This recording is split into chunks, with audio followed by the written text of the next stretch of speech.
CG board कक्षा 10वीं वाले विद्यार्थियों को गणित सब्जेक्ट का यहाँ पे मैं मॉडल पेपर दिखा रहा हूँ। मॉडल पेपर से 40 नंबर के प्रश्न आते हैं और इससे ज़्यादा अगर आपको देखना है तो उसके लिए आप मेरे आईएमपी सूची पे जाकर आप देख सकते हो। आईएमपी सूची में मैंने पूरा बता दिया कौन कौन से प्रश्न आने वाले हैं और मैंने जो आप लोगों को आईएमपी सूची टिक कराया ना, वही आईएमपी सूची अभी बहुत से कोचिंग सेंटरों में भी दिया जा रहा है। ठीक है, तो आप लोगों को आईएमपी सूची ही पढ़ना है। चलो मैं आप लोगों को सारे प्रश्नों को उत्तर दे देता हूँ। और ये जो मॉडल प्रश्न पत्र है, इसमें जो प्रश्न है सेम टू सेम कुछ ऐसे प्रश्न हैं जो यहाँ से आपके एग्जाम में अटेम्प्ट तो नहीं होंगे, लेकिन टाइप जो है सेम टू सेम रहेगा, क्योंकि ये ब्लूप्रिंट के हिसाब से पूरा तैयार किया गया है। तो चलो मैं आपको दिखा देता हूँ प्रश्नों को। देखो प्रश्न क्या है, सही विकल्प चुनकर लिखे दिया हुआ ना। तो पहला प्रश्न देखो, निम्न में कौन सा व्यंजक बहुपद नहीं है। ठीक है, तो व्यंजक बहुपद नहीं, तो उत्तर क्या लोगे? उत्तर यहाँ पे देखो बहुपद नहीं है। इसे पहचानने के एकदम शॉर्टकट तरीका मैंने बताया था कि किसी भी एक्स के ऊपर घात लगा हो, घात किस में हो? हाफ हो, आधा। जैसे 3/2 बटा में हो, उसे हम हाफ कहते हैं, आधा कहते हैं। ठीक है, तो बटा में नहीं होना चाहिए एक्स का घात कोई भी कंडीशन में। दूसरा, उसके ऊपर करनी भी नहीं लगा होना चाहिए। अगर करनी लगा है तो वो नहीं है। तो देखो बी में ना एक्स के ऊपर करनी लगा है। ठीक है, चाहे वो घात, देखो घात को आपको ध्यान देना है। ठीक है, घात जो है अगर नंबर वाइज है तो कोई दिक्कत नहीं, लेकिन नंबर वाइज नहीं है, एक्स देखना है हमें, सिर्फ एक्स नंबर वाइज होना चाहिए उसके घात। अगर नंबर वाइज नहीं है, उसके ऊपर करनी लगा या घात है, तो वो क्या होगा? बहुपद नहीं होगा। इसीलिए हम किसको लेंगे उत्तर में? बी को लेंगे। बी जो है वो बहुपद नहीं है। इसके बाद दूसरा प्रश्न देखो, चक्रवृद्धि ब्याज की गणना में समय प्रति 6 माही संयोजित होने पर 3 वर्ष में 6 माह की संख्या होगी। तो यहाँ पे उत्तर क्या लोगे? तो उत्तर आपको लेना है यहाँ पे 6 लेना है। ठीक है, कितना लेना है? 6। 3 वर्ष में 6 माही गणना की संख्या 6 होगी। इसके बाद देखो 6 माही गणना समझते हो ना, एक साल में 2 बार, तो 3 साल में कितना होगा? 3 साल में 3 दूनी 6, एक साल में 2, फिर 2, फिर 2, तो टोटल कितना? 6। तो इसलिए 6 आया है। समझ में आ गया? ये एक सिंपल ट्रिक है। अगर तिमाही कहता तो तिमाही कहता तो एक साल में 4 बार ब्याज पटाता, और 3 साल कह रहा 4 8 4 3 12, तो 12 बार। ऐसा आपको सोचना है। ठीक है, समझ में आ गया? आगे देखो, एक घनाभ के आकाशीय विकर्णों की संख्या होती है, तो उत्तर लेना है 4 लेना है। ठीक है, आकाशीय विकर्णों की संख्या 4 होती है। चलो आगे देखते हैं। विकर्ण तो आप लोग जानते हो ना। ठीक है, इसके बाद है साइन 90 - 45 अंश का मान क्या होगा? कॉस में होगा, कॉस 45।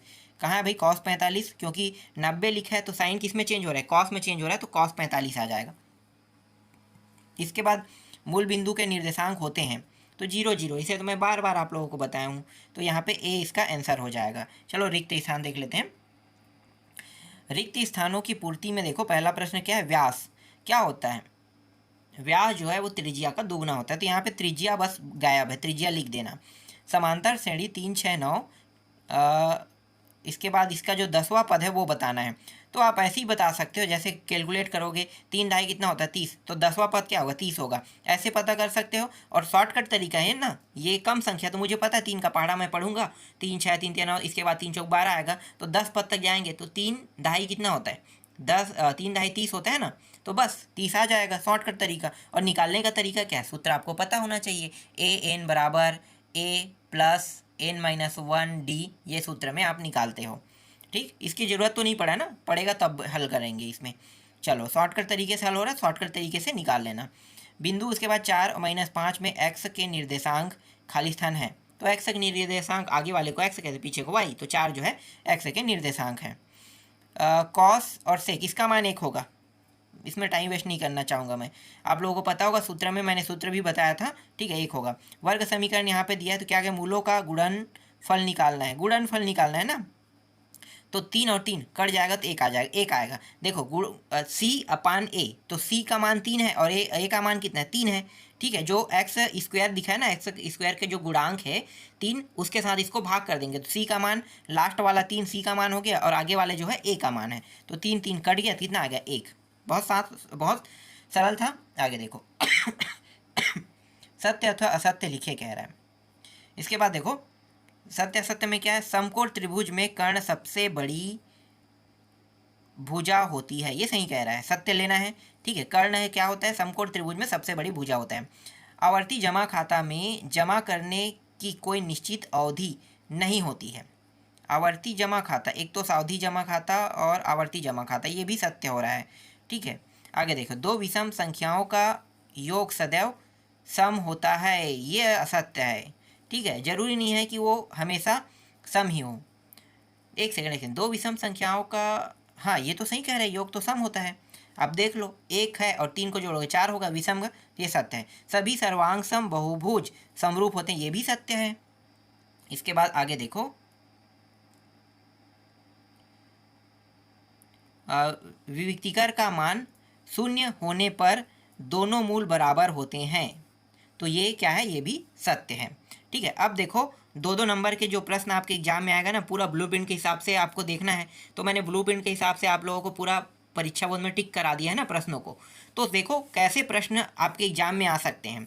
ठीक है, बाई चांस यहाँ से उठाएंगे भी प्रश्न भी यहाँ से आएगा, और प्लस जो मैंने आप लोगों को IMP टिक कराया है वहाँ से तो 100% आने वाले हैं, क्योंकि वो इससे ज़्यादा है। और ज़्यादा बेटर ये है कि उसमें बस प्रैक्टिस करना है और पूरे में पूरे नंबर आप आसानी से ले आओगे। ठीक है, तो चलो मैं आप लोगों को दिखा देता हूँ। दूसरा प्रश्न में देखो क्या निकालना है, एक्स के मान निकालना है। तो पहला दूसरा तीसरा जो 4 पद दिया हुआ है, बस गुणा कर दो, हल करोगे, उसके बाद ये आ जाएगा मान, बस यही तो करना है। इसके बाद देखो वर्ग समीकरण बनाना है, इसका सूत्र बस याद कर लो। इसे मैंने पहले ही भी बताया था, एक्स स्क्वायर वाला जो है ना, ये सूत्र है, मूलों का योग एक्स मूलों का गुणनफल बराबर 0। बस इसमें मान रखो सभी जगहों में, बस उत्तर आ जाएगा। फिर चौथा प्रश्न देखो, मूल बिंदु 5 8 दिया है और इसके बीच की दूरी निकालना है। सूत्र देख लो, दूरी निकालने का x2 - x1 का वर्ग प्लस y2 - y1 का वर्ग, ये है सूत्र। ठीक, बस इसमें मान रखो, हल करो, उत्तर आ जाएगा। ये भी सरल है। पांचवा प्रश्न देखो, यदि ABC त्रिभुज ABC के अंतःकोण हो तो सिद्ध कीजिए कि tan B + C upon 2 cot A अपान 2। तो दिया है A + B + C 180, B + C बराबर 180 - A। तो यहाँ पे tan क्या है, B + C upon 2 tan 180 - A अपान 2। ठीक है, तो इसे बस मान रखते जाओ, हल करो, कुछ नहीं है, उत्तर आ जाएगा। यहाँ भी वैसे ही है। ठीक है, देख लो। इसके बाद छठवा देखो, निम्नलिखित आंकड़ों का समांतर माध्य ज्ञात कीजिए। समांतर माध्य क्या होता है, इसे क्रम से लिखोगे। ठीक है, 24 28 30 और 31 और 32 दिया हुआ है ना, सभी को जोड़ दो, जोड़ने के बाद जितने संख्या उतने से भाग दे दो तो आ जाएगा। तो बीच में क्या आएगा, 29 आ जाएगा, 29 इसका उत्तर है। इसके बाद देखो, दर्शाइए कि निम्न समीकरण निकाय का एक अद्वितीय हल। सातवां प्रश्न ना, अद्वितीय हल। तो अद्वितीय हल निकालने का जो सूत्र है वो क्या है, A1 अपान A2 B1 B2 C अपान C2, यही वाला है ना। बस यही क्या करना है, आपको सूत्र लगा देना है। तो अगर दो मान बराबर नहीं होते हैं तो इसका मतलब ये है कि ये अद्वितीय हल है। तो A1 अपान A2 B1 अपान B2 क्या बराबर है, नहीं, अलग अलग है ना। एक में ऊपर में 3 है, नीचे में 5 है, ऊपर में 5 है, नीचे में 3 है, इसलिए बराबर नहीं है। इसलिए आपको समीकरण का निकाय क्या लिखना है, अद्वितीय हल लेना है। आठवां, वर्ग समीकरण x² - 4x + 4 बराबर 0 की मूलों की प्रकृति ज्ञात कीजिए। मूलों की प्रकृति ज्ञात करना है, बहुत आसान है, गुणनखंड कर दो। गुणनखंड करना आता है ना। देखो, मूलों की प्रकृति निकालने के दो तरीके हैं। अब गुणनखंड करोगे तो भी मूलों की प्रकृति निकल जाएगा, और विविक्तिकर वाला सूत्र लगाओगे तो भी मूलों की प्रकृति निकल जाएगा। तो यहाँ पे विविक्तिकर का सूत्र लगा के इन्होंने निकाला है B² - 4AC, बस इसमें मान रख दिया है ABC का मान, और उत्तर आ जाएगा 0। तो इसका मतलब क्या है कि ये वास्तविक और समान होंगे। अगर कोई मान 0 प्राप्त होता है तो वास्तविक और समान लिखना है। देखो मैं एक बता देता हूँ, इसके 3 नियम होते हैं। पहला नियम, 0 जब प्राप्त होता है तो वास्तविक होता है, समान होता है। अब अगर मान 0 के अलावा प्लस में प्राप्त होता है, जैसे 1 2 3 4 5, ठीक है, प्लस चिन्ह, प्लस दिखाई नहीं देता, हमेशा गायब रहता है, लेकिन वो प्लस में रहता है। 1 2 3 4 5 इस तरह से कुछ भी प्राप्त हो, लेकिन प्लस में हो मान, तो जो मान है वो क्या होगा, वास्तविक तो होगा लेकिन असमान होगा। क्या होगा, असमान। अगर माइनस में प्राप्त हो जाए तो वही संख्या -1 -2 या -3 कुछ प्राप्त हो गया तो तब क्या होगा, वास्तविक और असमान भी होंगे। देखो इसमें वास्तविक और असमान होंगे, तो इसके 3 नियम होते हैं। ठीक है, याद रखना। चलो आगे दिखाता हूँ 9वां प्रश्न। एक बेलन के आधार की त्रिज्या वाला, ये प्रश्न मैं बार बार नहीं बता सकता, कई बार ये रिपीट हो चुका है ना। बेलन के आधार की त्रिज्या r बराबर 14 और 10 है, ये बस सूत्र में मान रखो 2πRh वाला, और उसके बाद हल करो 880 वर्ग सेंटीमीटर आ जाएगा। ठीक है, आगे देखते हैं। 10वां, सिद्ध कीजिए कि एक विषम संख्या का वर्ग एक विषम संख्या होता है। तो विषम संख्या का वर्ग विषम संख्या होता है, ये भी मैंने बताया है। फिर इसको फिर से वही प्रश्न आ रहा, तो फिर इसको देख लेना। ठीक है, बार बार मैं वही चीज़ नहीं बताते रहूँगा। इसके बाद उस सरल रेखा की क्या कहते हैं समीकरण ज्ञात की जिसकी प्रवणता 7/3 है और तथा रेखा बिंदु 6 0 से होकर जाती है। तो बहुत आसान है, Y equal M X plus C वाला सूत्र लगा दो। ठीक है, एम का मान कितना होगा 7/3, तो 7/3 को एम के जगह पे रख देंगे तो वाई बराबर 7/3 एम एक्स वाला वो जो मान है हमने रख दिया, तो उत्तर कितना है 3y बराबर 7x प्लस 3x से प्राप्त हुआ। यह रेखा बिंदु 6 0 से होकर जाती, अतः बिंदु के निर्देशांक रेखा के समीकरण को संतुष्ट करेंगे। अब यहाँ पे जो y है इसका मान 0 रख देंगे तो y का मान 0 हो जाएगा, और x का मान देखो यहाँ पे जो मान दिया ना 6 0, आगे x का मान है और पीछे y का मान है, तो y के जगह पे 0 रखेंगे, x की जगह पे 6 रख देंगे। हल करेंगे तो c का मान कितना आ जाएगा, c का मान पूरा हल करने पर ये हो गया 14 आ जाएगा, -14। ठीक, अतः अभी सरल रेखा का समीकरण, अब ये c का मान है इसे कहाँ पे रखेंगे, c के मान को हम जो 3y वाला है ना जहाँ पे c दिया हुआ है वहाँ पे रख दो, तो ये आ जाएगा 7x - 3y - 42 बराबर 0 प्राप्त होगा। इसके बाद अथवा प्रश्न देखो, एक व्यक्ति द्वारा 5 सप्ताह तक उपयोग किए गए प्याज की मात्रा किलोग्राम में दिया हुआ है। तो ये बहुत आसान प्रश्न है, अध्याय 7 से लिया गया प्रश्न है। ठीक है, ये मैंने आप सभी को बताया था, बस क्या करना है ग्राफ बनाना है। तो देखो 1 2 3 4 नीचे में 1 2 3 4, तो ये इस तरह से ग्राफ बनेगा, बस ग्राफ बस बनाना है। ठीक है, इस तरह से। इसके बाद 12वां प्रश्न देखो, ये समद्विबाहु त्रिभुज है जिसमें कोण 90 अंश, और सिद्ध कीजिए कि AB² बराबर 2AC²। ये बहुत आसान है, ये इसमें पाइथागोरस प्रमेय को सिद्ध किया है। ये जो AB² है ये कर्ण है, तो कर्ण के बराबर ना लंब और आधार के दोनों जो है लंब और आधार होते हैं, उन दोनों के बराबर होते हैं। तो बस इसको सिद्ध किया है और कुछ नहीं किया है, ये आसान प्रश्न है। ठीक है, यहाँ पे देख सकते हो ये पाइथागोरस प्रमेय लगा के इन्होंने सिद्ध कर दिया है, मैंने जो बताया वही चीज़ है। ठीक है, आधार सरल रहता है ऐसा। आधारभूत समानुपातिक प्रमेय या थेल्स प्रमेय को सिद्ध कीजिए। तो थेल्स प्रमेय है, थेल्स प्रमेय एग्जाम में आते हैं ना, तो थेल्स प्रमेय दिखा देता हूँ भाई कैसे हल होगा। थेल्स प्रमेय का जो ये जो चित्र है वो थेल्स प्रमेय का सिद्ध करना है, कह के कहा है ना, यहाँ से ओरिजिनल यहाँ पे चालू होता है रचना, बाकी सब क्या है, बाकी सब तो इसका कुछ ऐसी फॉर्मेलिटी जो प्रश्न में दिया है तो उसको लिख दिया जाता है ना चित्र को देखकर। चलो, थेल्स प्रमेय में ये चित्र आपको याद रखना है, जब भी थेल्स प्रमेय कहेगा या आधारभूत समानुपातिक प्रमेय कहेगा तो आपको यही हल करना है। ठीक है, यही प्रश्न बनाना है। तो देख सकते हो ये त्रिभुज बड़ा वाला है, ABC त्रिभुज है, इसमें जो समांतर रेखा है BC और DE एक जैसे हैं, एक ही दिशा में जा रहे हैं।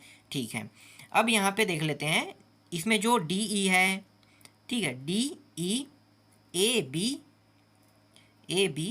DE AB AC को बिंदु D एवं E रेखा पर काटती है। सिद्ध क्या करना है, थेल्स प्रमेय में जो सिद्ध करना है वो है AD है अपान DB है, और AE है और EC है, ये थेल्स प्रमेय का नियम है, सिद्ध करना है यही। अब रचना करना है, क्या लिखना है, तो B को E से एवं C को D से मिलाया, AB पर E लंब डाला गया और EF लंब AB, इसी प्रकार DF डैश पर लंब AC डाला गया। ठीक है, अब हम उसके सूत्र लिख लेते हैं क्षेत्रफल का दोनों के।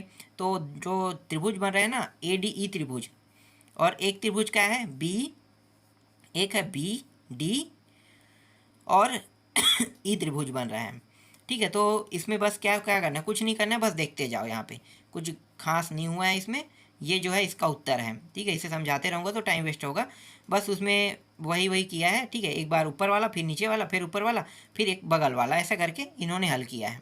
चलो 13वां प्रश्न देखते हैं। एक ठोस गोले की त्रिज्या 12 सेंटीमीटर, इस गोले से 6 सेंटीमीटर त्रिज्या के कितने गोले बन सकते हैं।